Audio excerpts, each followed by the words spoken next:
Hello दोस्तों, आपका स्वागत है विषय इसमें। आप सब बहुत बढ़िया होंगे, मुझे बिल्कुल उम्मीद है। तो आज हम देखने वाले हैं आप अपनी यूपीएससी की जो जर्नी है, बहुत लंबा रास्ता होता है, वो शुरुआत कैसे करें।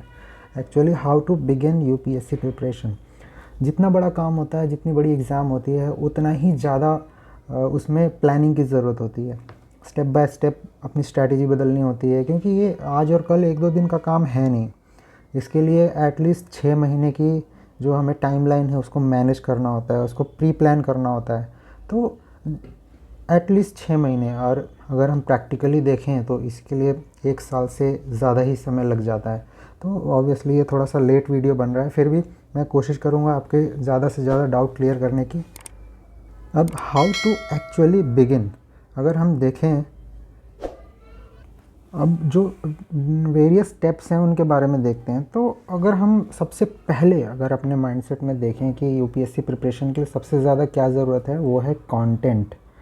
कंटेंट जो होता है वो हमें प्रिसाइज़ रखना होता है। अगर आप किसी भी जो सिलेक्टेड कैंडिडेट हैं, टॉपर हैं, उनके इंटरव्यू सुनेंगे तो वो अपनी जो कंटेंट है वो बताएंगे, तो बहुत प्रिसाइज़ कंटेंट होता है। इतना प्रिसाइज़ होता है कि वो उसे रिपीट कर सकते हैं। क्योंकि अगर हम देखें, यूपीएससी का सिलेबस बहुत वास्ट है। बहुत वास्ट मतलब इतना कंटेंट हमें पढ़ना पड़ता है कि दिमाग में एक ह्यूमन जो कैपेसिटी होती है उससे कहीं ज़्यादा कंटेंट हो जाता है। तो इतना प्रिसाइज़ रखना होता है कंटेंट कि हमें उसे बार बार रिवाइज़ कर सकें।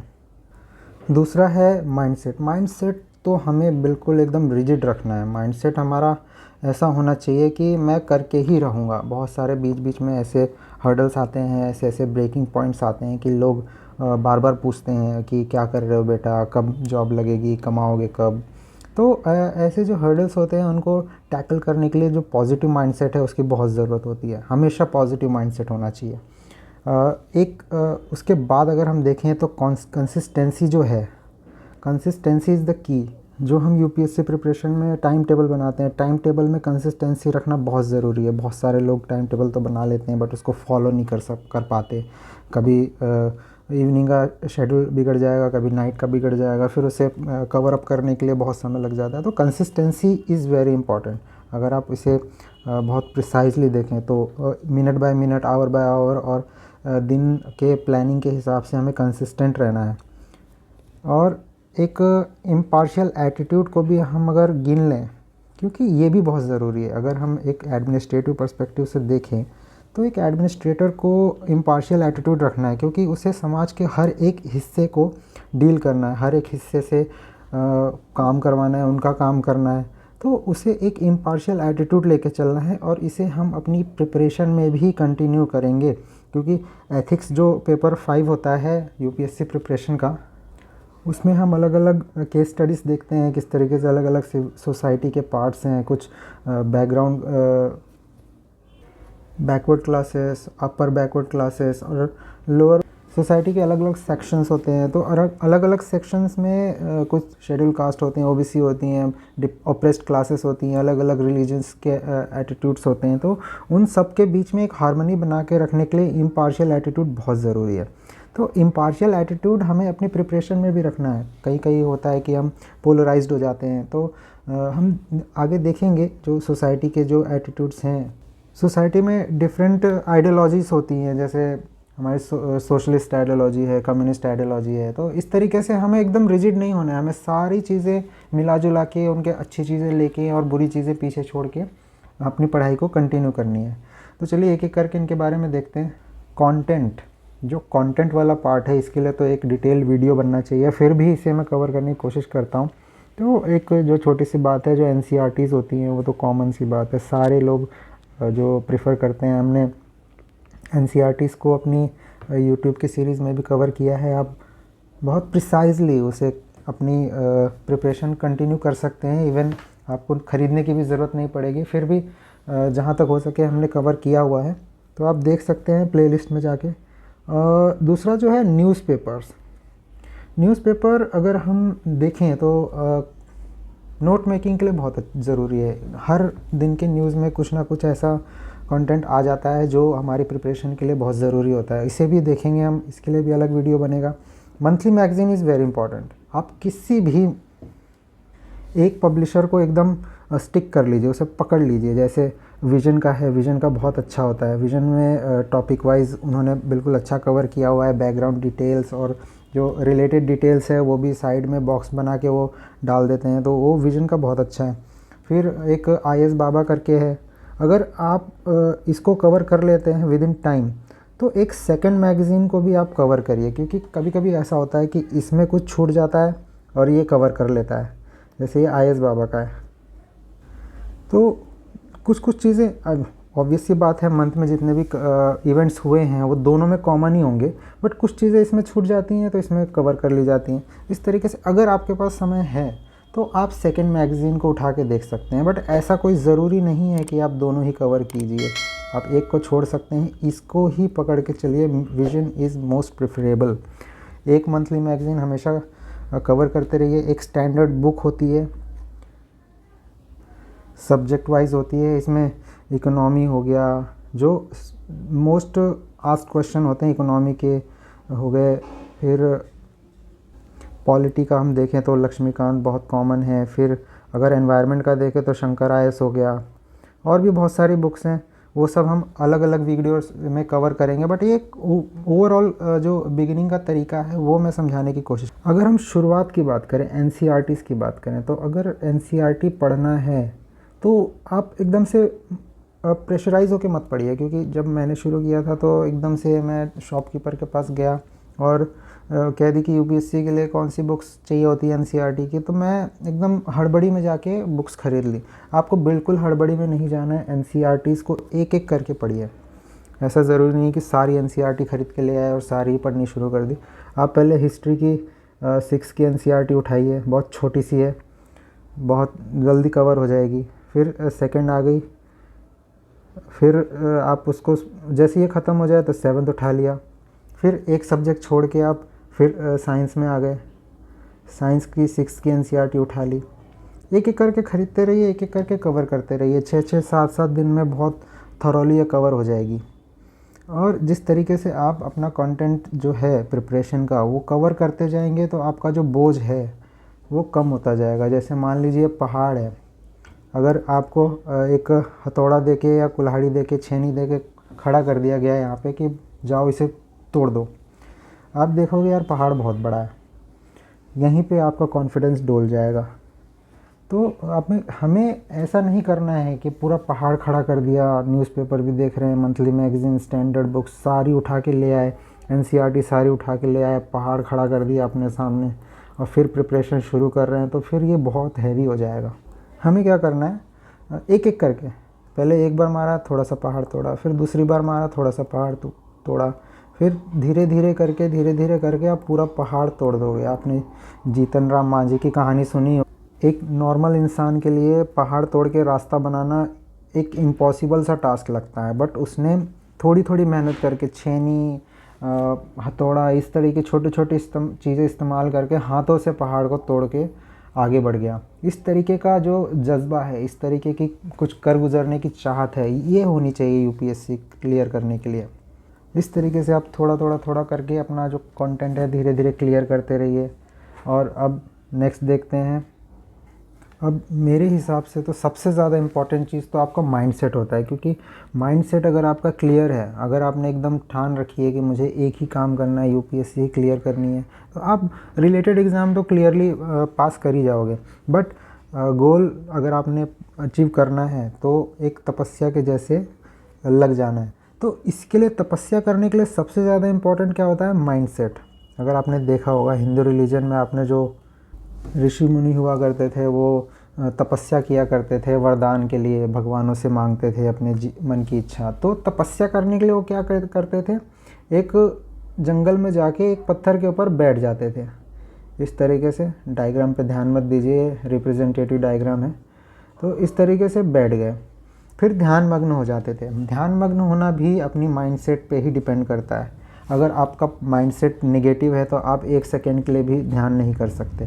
अब माइंडसेट की बात करें तो हमेशा पॉजिटिव रहना है हमें, हमेशा पॉजिटिव। नेगेटिव, दुनिया सारी नेगेटिव है, सारे दोस्त आके यही कहेंगे। कई लोग तो ये कहते हैं कि यार क्या करोगे, जीवन बर्बाद हो जाएगा, नहीं हुआ तो क्या हुआ, आपने 2 साल मेहनत कर ली, 2 साल के बाद भी नहीं हुआ तो क्या हुआ, आप क्या करोगे, मतलब इस तरीके के नेगेटिव माइंडसेट चारों तरफ से आएगी। इसलिए हमें अपना माइंडसेट पॉजिटिव लेके चलना है, हमेशा पॉजिटिव होना चाहिए। क्योंकि आपने एक सुनी होगी लॉ ऑफ अट्रैक्शन, जो सीक्रेट बुक है, ये बहुत बढ़िया है। ये कई सालों की स्टडी करके एक बुक बनाई गई है। तो इसमें लॉ ऑफ अट्रैक्शन के बारे में बात की गई है। लॉ ऑफ अट्रैक्शन क्या होता है कि जिस चीज़ के हम चाह रखते हैं वो हमें मिलती है, बट हमें पॉजिटिव माइंडसेट के साथ उसके बारे में सोचना है, उसे हमें अपनी तरफ अट्रैक्ट करना है। तो आपको यूपीएससी को अपनी तरफ अट्रैक्ट करना है with all the positive mindset you have.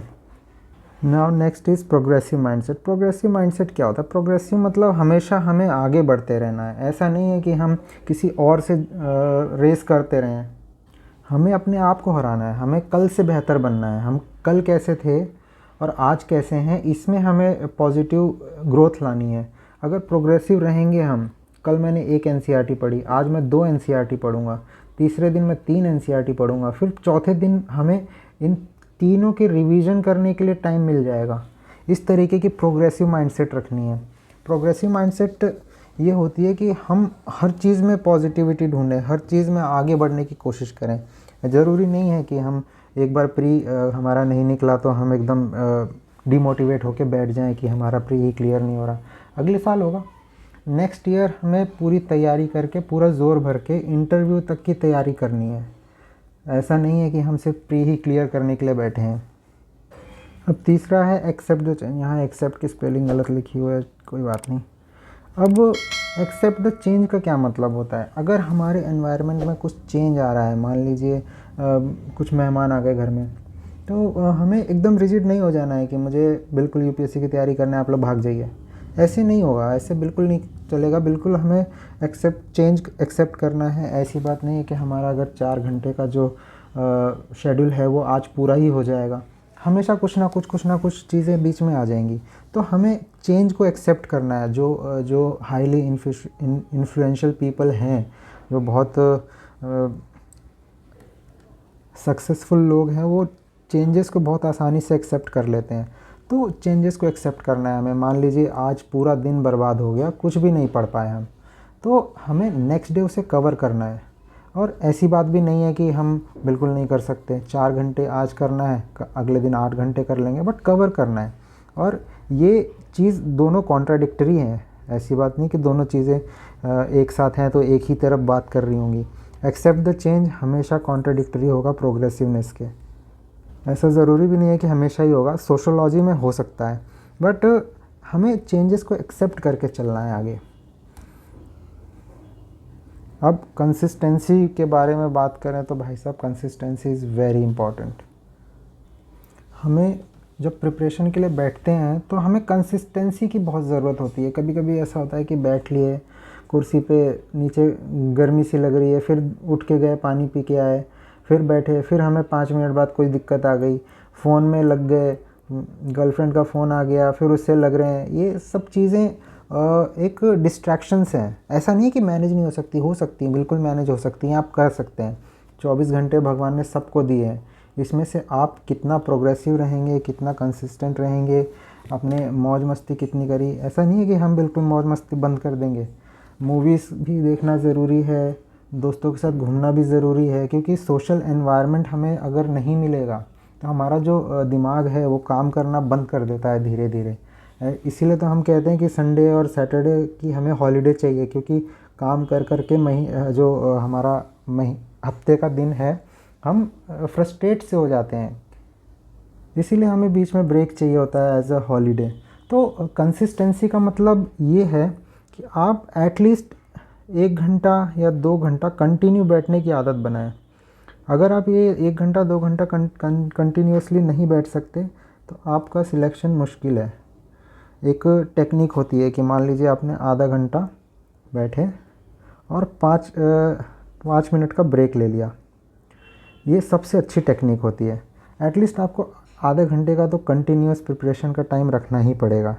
एक आधे घंटे की तैयारी, 5 मिनट का ब्रेक, फिर आधे घंटे की तैयारी, 5 मिनट का ब्रेक। इस तरीके से अगर आप कंसिस्टेंटली पढ़ाई करेंगे तो आप फ्रस्ट्रेट भी नहीं होंगे, एक रिफ़्रेशमेंट आता रहेगा 5 मिनट में हर बार। इस तरीके से आप कंसिस्टेंटली परफॉर्म करते रहेंगे। ये तो फंडा हो गया पूरा रेगुलरिटी का। कंसिस्टेंसी एक ऐसी चीज़ है कि हम परफॉर्म कैसा कर रहे हैं। मान लीजिए हमने प्रैक्टिस सेट लगाए, प्रैक्टिस सेट के बारे में भी बात करेंगे। जब एक बेसिक फंडे क्लियर हो जाते हैं बंदे के, एनसीईआरटीज़ पढ़ ली और छोटे छोटे जो बुक्स हैं स्टैंडर्ड बुक्स और मंथली मैगज़ीन कवर हो रही हैं, तो आप प्रैक्टिस सेट लगाएंगे। प्रैक्टिस सेट पुराने पेपर के भी हो सकते हैं या फिर किसी जो इंस्टीट्यूट हैं उनके कोचिंग इंस्टीट्यूट भी प्रैक्टिस सेट देते हैं। तो उसमें हमें जो मार्क्स मिल रहे हैं वो भी कंसिस्टेंट होना चाहिए। ऐसी बात नहीं है कि कभी 100 ले आए तो कभी 90 ले आए, कभी 80। इस तरीके की भी कंसिस्टेंसी ध्यान में रखनी है।